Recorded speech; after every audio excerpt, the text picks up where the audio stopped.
Hi friends, welcome to Arunai kitchen. இன்னைக்கு நம்ம கிச்சனில் ஒரு சூப்பரான டீ கடை போண்டா ரெசிபி தாங்க பார்க்க போகிறோம்.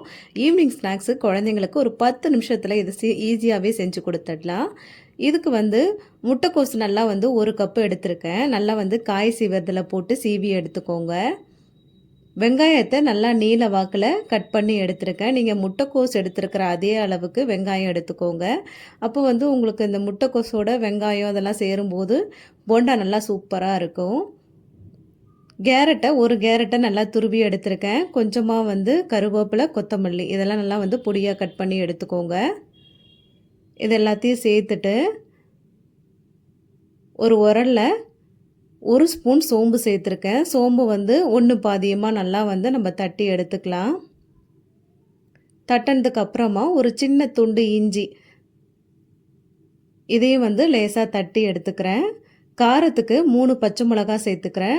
தனி மிளகாத்தூளும் சேர்க்க போகிறோம், அதனால் காரம் பார்த்து சேர்த்துக்கோங்க. இது மாதிரி தட்டி சேர்த்துக்கலாம். அப்படி இல்லைன்னா நீங்கள் மிக்சியில் சேர்த்து கூட ஒரு அடி அடிச்சுட்டு நீங்கள் இதை சேர்த்துக்கலாம். கட் பண்ணி போடுறப்ப வாயில் கடிப்படும். இந்த மாதிரி நல்லா நச்சுட்டு அதுக்கப்புறம் நீங்கள் போண்டாலாம் சேர்த்திங்கன்னா வாயில் கடிப்படாது. ஸ்மெல்லும் ரொம்பவே நல்லா இருக்கும். இப்போ இதெல்லாம் சேர்த்துட்டு பச்சை மிளகாய், இஞ்சி, சோம்பு சேர்த்துட்டு தனி மிளகாத்தூள் 1 ஸ்பூன் சேர்த்துக்கிறேன். கொஞ்சமாக பெருங்காயத்தூள், 1 கப்பு கடலை மாவு எடுத்துக்கோங்க. 1 கப்பு கடலை மாவு எடுத்திங்கன்னா நீங்கள் 1/2 கப்பு அரிசி மாவு எடுத்துக்கலாம். நான் கடையில் விற்கிற அரிசி மாவு தான் எடுத்திருந்தேன். இது கூடவே தேவையான அளவு உப்பு சேர்த்துட்டு நல்லா கலந்து விட்டுக்கோங்க. கலந்துட்டு கொஞ்சம் கொஞ்சமாக தண்ணியை நல்லா தெளித்து தான் பிசையணும். அப்படியே ஊற்றிடக்கூடாது. தண்ணியை நல்லா தெளித்து பிசையணும். வெங்காயத்துலேருந்து கோஸ்லேருந்தும் கொஞ்சம் நேரத்தில் தண்ணி விடும். அதனால் தண்ணி கம்மியாகவே சேர்த்துக்கோங்க.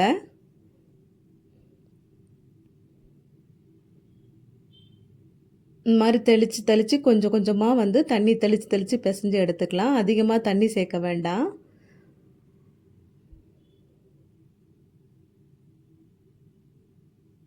அது லேசாக போண்டா பிடிக்கிற பதத்துக்கு வந்ததுக்கப்புறமா நம்ம தண்ணி தெளிக்க வேண்டாம். கொஞ்ச நேரம் நீங்கள் வச்சிட்டிங்கன்னா அப்படியே தண்ணி விட ஆரம்பிக்கும். அதனால் தண்ணியை மட்டும் பார்த்து சேர்த்துக்கோங்க. இந்த அளவுக்கு கொஞ்சம் உதிரியாக இருக்கிற அளவுக்கு பிசைஞ்சிக்கோங்க.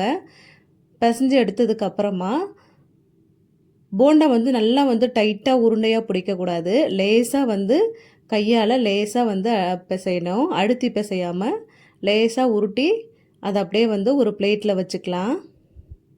ரொம்ப அழுத்தம் கொடுத்து பிசைய வேண்டாம். அது மட்டும்தான். ரொம்ப அழுத்தம் கொடுத்தீங்கன்னா ரொம்ப நான் உள்ளெல்லாம் வேகாது. அதனால் லேசாக பிசைஞ்சு எடுத்துக்கோங்க. இதில் கேரட்டு, முட்டைக்கோசு இதெல்லாம் சேர்த்துருக்கிறதுனால குழந்தைங்களுக்கு நல்லா ஈவினிங் ஸ்நாக்ஸுக்கு நல்லா ஹெல்த்தியாகவே இருக்கும். இதே மாதிரி எல்லா மாவையும் நல்லா உருண்டை பிடிச்சி வச்சுட்டு எண்ணெய் காய வச்சுக்கோங்க.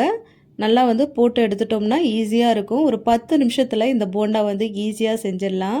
அதே சமயம் ரொம்பவே நல்லா கிறிஸ்பியாக நல்லா சூப்பராக இருக்கும். கண்டிப்பாக ட்ரை பண்ணி பாருங்கள். ரொம்பவே சிம்பிளாகவும் இருக்கும்.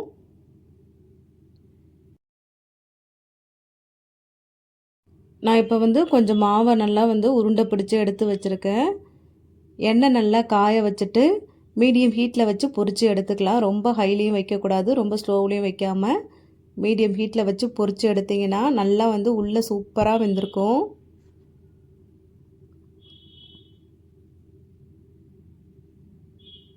நான் ஒன்று ஒன்றா எண்ணெயில் போட்டுக்கிறேன்.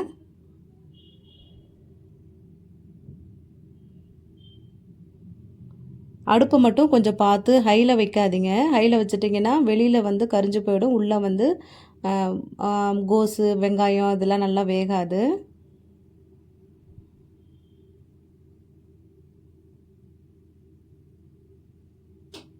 கொஞ்சம் அந்த பபுள்ஸ்லாம் அடங்கினதுக்கப்புறமா திருப்பி விட்டுக்கலாம்.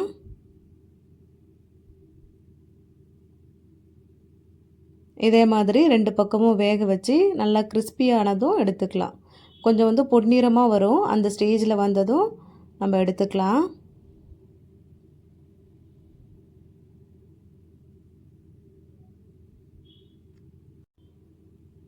போண்டா நல்லா பொன்னிறமாக வந்திருக்கு. இந்த ஸ்டேஜில் எடுத்துக்கலாம். நல்லா வந்து சூப்பராக இருக்கும். கண்டிப்பாக ட்ரை பண்ணி பாருங்கள். வெளியில் நல்லா கிறிஸ்பியாக இருக்கும், சூப்பராக இருக்கும். கண்டிப்பாக வந்து இதை ட்ரை பண்ணிவிட்டு எப்படி இருந்துச்சுன்னு கமெண்ட் பாக்ஸில் கமெண்ட் பண்ணுங்கள். சாப்பிட ரொம்பவே நல்லாயிருக்கும். இப்போ இது எல்லாத்தையும் நான் எடுத்துக்கிறேன்.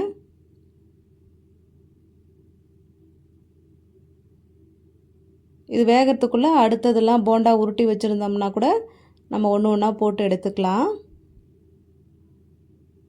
இதே மாதிரி இன்னும் கொஞ்சம் போண்டாவே நான் பொரித்து எடுத்துக்கிறேன்.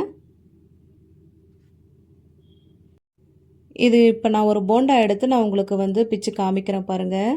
வெளியில் வந்து நல்லா வந்து கிறிஸ்பியாக இருக்கும்.